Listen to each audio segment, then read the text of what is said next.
What a fucking game. We got clutch shots, we got clutch misses, and 2 big takeaways. Ja Morant got to perfect the shooting, and that championship pedigree is so important when the Warriors showed it off today. And game 2 is a must-win for Memphis. If No not, doubt.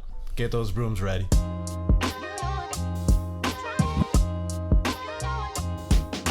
You just said brooms? Brooms. B-R-O-O-M-S. I'm sorry, man. I'm going to have to stop you there. Ain't no way on this planet that Ja Morant is allowing a sweep.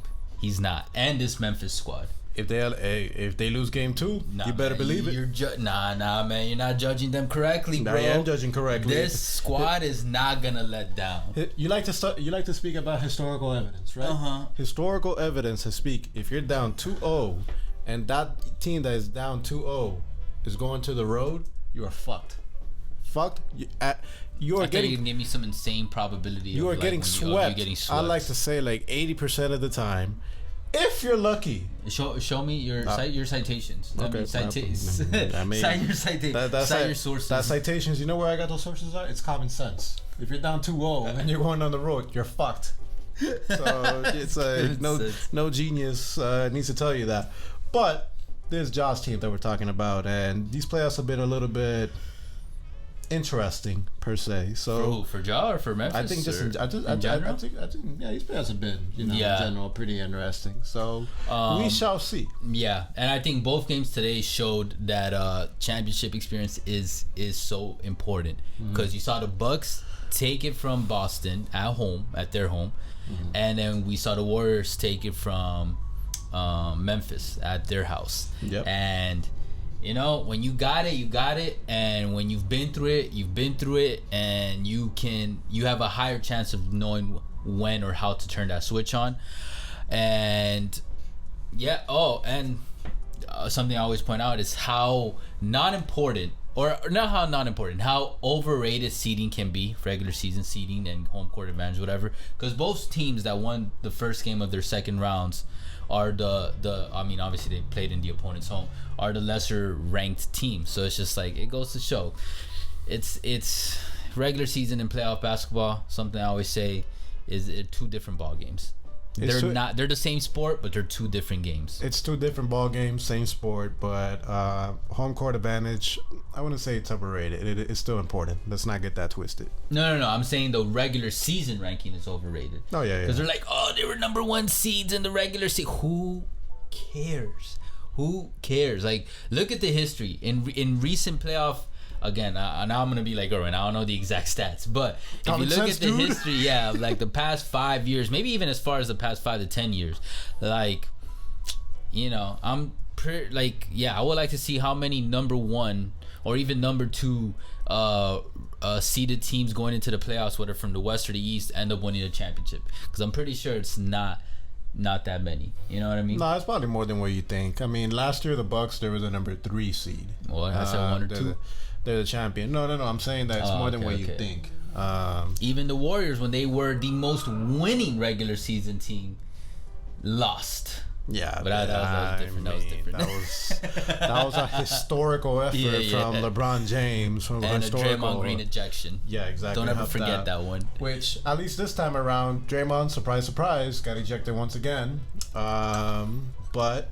Speaking of luck, I'm not gonna lie. Look, I know you feel like this game was Memphis is like they just lost the series with this game. I think so. I don't think so. I think the Warriors got a little lucky. Like, they made a couple of the clutch shots, but they also missed a couple of clutch shots. And then also same with Memphis. And honestly, I don't know. You know, there's always a question of, did the Warriors end up winning the game or did the Memphis end up losing the game? And honestly, I don't know. Which one it is. It's a mix. That's how, I guess, for lack of a better word, random this W was, because it honestly could have gone either way. And I don't think this W did much for either team. Here's why. Look, Steph, by no means, he was missing a lot of shots, man. He has a history. I said this in another reaction. He has a bad track record of missing clutch shots in the last 2 minutes of fourth quarters. It is there, guys. Go Google it. I forgot exactly what the probability is at this moment, but it was like 2 of 18 in like 2019 or something like that.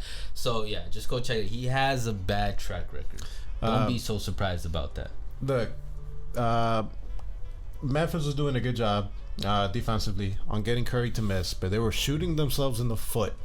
That I've seen this, it seems like a million times, but I've seen it for sure 2 or 3 times that Steph Curry misses, Otto Porter Jr. or another player gets the offensive rebound, gets an easy layup, and it fucks things up for the Memphis. And it's happened on multiple occasions.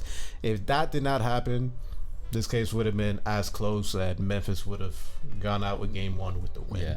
Like, although in the first quarter, I'm not gonna lie, I was like, is Memphis about to run away with this? Because it was a nice little cushion, and I didn't think they would like have a blowout game, but not out of nowhere, but then Golden State did what they're supposed to do and came back, which again, turning on that switch despite one of their leaders being ejected. Yes. And then one thing I do want to point out is I think this last shot from Ja Morant is going to be a very important shot attempt in his career and legacy, because I think he's going to look back on that and realize that you have to improve your shooting, be more consistent and confident in those shot attempts instead of going for the drive.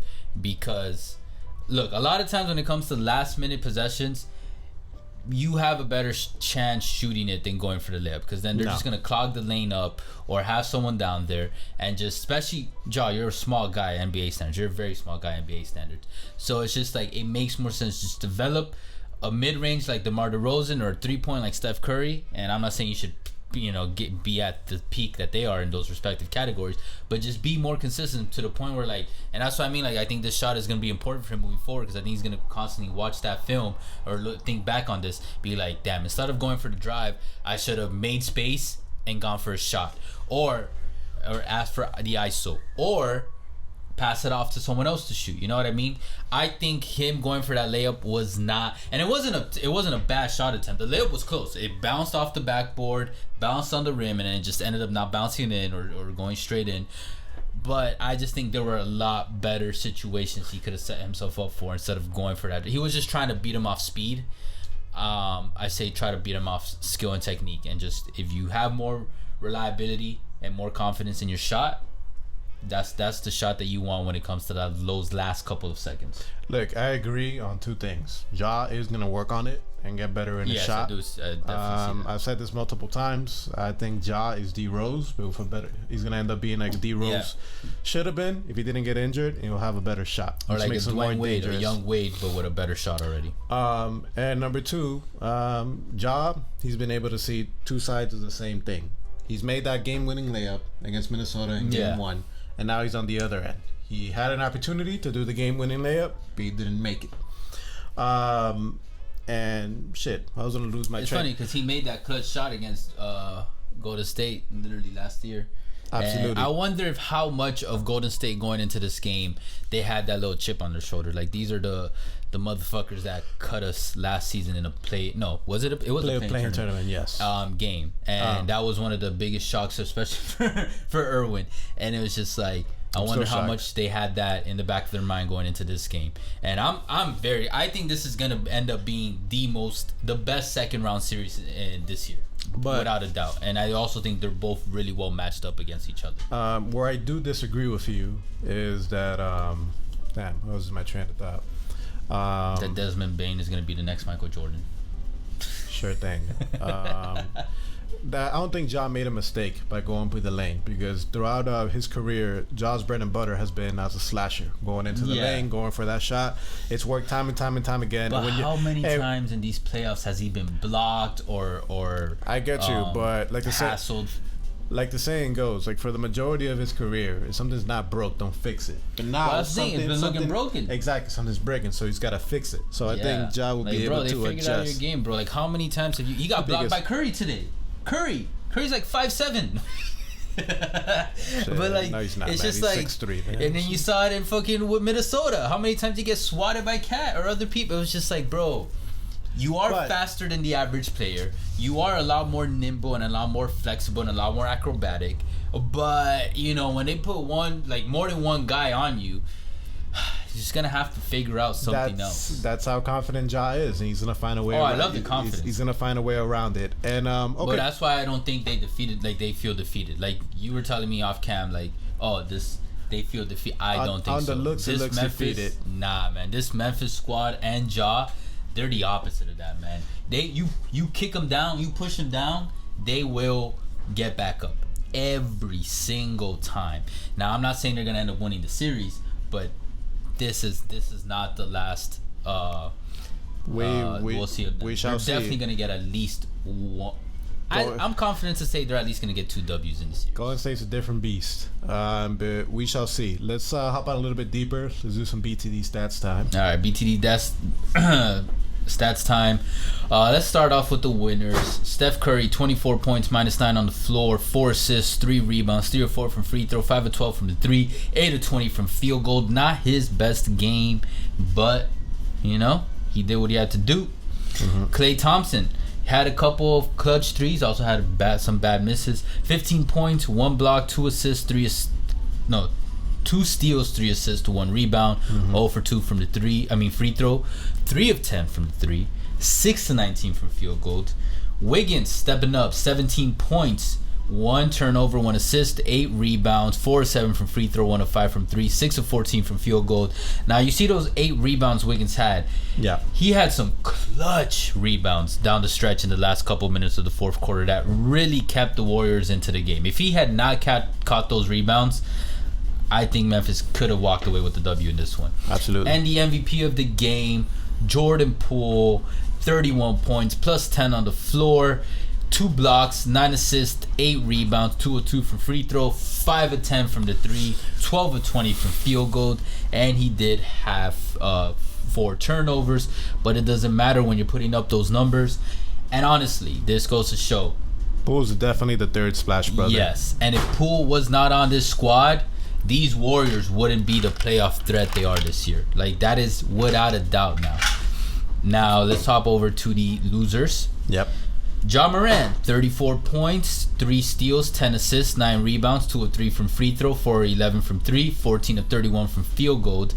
Jaren Jackson Jr., the MVP for the Memphis Grizzlies, 33 points, 1 assist, 10 rebounds, 7 of 9 from free throws, 6 of 9 from 3, 10 of 18 from field goal.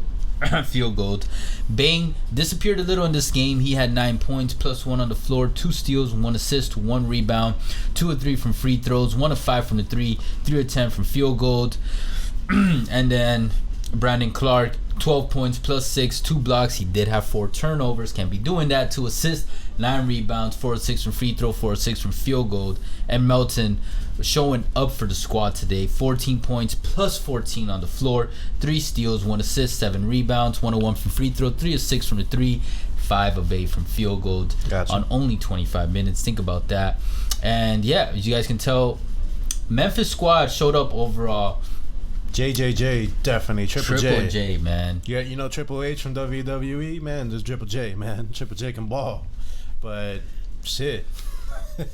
I'm like, look, Triple J showed up, Josh showed up, Bane and Brooks. You're probably gonna see them in the back of a milk carton in Memphis. They fucking disappeared. To Brooks' defense, you know, he had the foul trouble, but overall, you could say that this is like one of the better like shots or haymakers that Memphis has given Golden State. And despite their heart and soul in their leader, Draymond Green, getting ejected, being a dumbass, you know, they still won. Golden State. I'm like, at their house, at Memphis's house.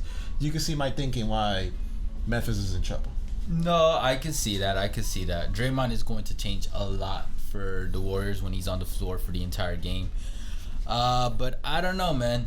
I don't know. I mean, Draymond himself has complimented Ja for having, from what he saw, the highest IQ of all the young players that he's played with so far, played against. Yeah. And I'm telling you, Ja's gonna come back. The Warriors gonna come back. I don't expect Bane or Brooks to have these poor of a games. Now, if they both show up at the same time, that'd be amazing. But as long as Bane or Brooks have a very good game, along with everyone else, I don't expect Triple J to have 30+ points again. Well, not ever again, but like, you know, in the next game or in the near future, he balled the fuck out.